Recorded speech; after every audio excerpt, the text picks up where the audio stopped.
Hello guys, ako nga pala si JM De La Peña at maraming salamat po sa mga sumusuporta sa aking vlog. Andito ako ngayon sa Dampalit Falls upang i-explore ang ganda ng kalikasan. Pakipollow na rin po ng aking page para masubaybayan nyo ang aking paglaki.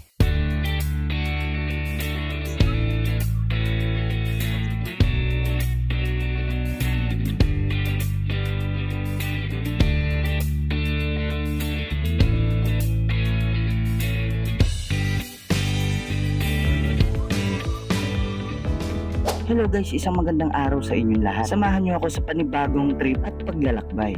Dahil mainit ang panahon ngayon, naisipan namin pumunta muna sa Dampalit at nagpagas muna ako ng full tank 50 pesos. Ito na nga at nasa biyahe na tayo. Mula sa Crossing Los Baños, bumiyahe tayo patungo sa Lalakay. Punta nga pala ito sa may DPWH dito sa Lalakay. At meron tayong madadaanan ditong guardhouse. Kailangan magpaalam muna tayo bago tayo pumasok. At nandito na nga pala tayo papasok dun sa may Dampalit Falls. Medyo matarik lang din yung daan patungo dito. Kaya dapat check muna natin yung preno natin bago tayo pumiyahe. As always, komportable naman ako sa biyahe at sa pag-akit dito kasi alam ko naman na kayang-kaya to ni Puti. Nalagpasan na natin yung ahon at andito na tayo sa taas. Medyo malapit na rin to dun sa ating patutunguhan. Andito na nga pala tayo mismo at naghahanap lang ako ng pwede maparkan.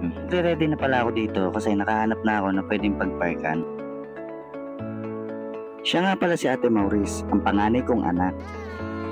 Ito na nga at medyo nasisilaw ako sa kapugian ko. Hindi ko na patatagalin pa at excited na rin ako mapuntahan at muling masilayan ang Dampalit Falls.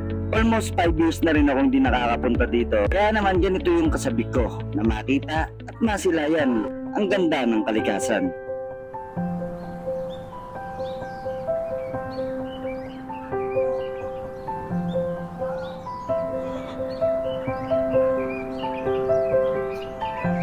Okay.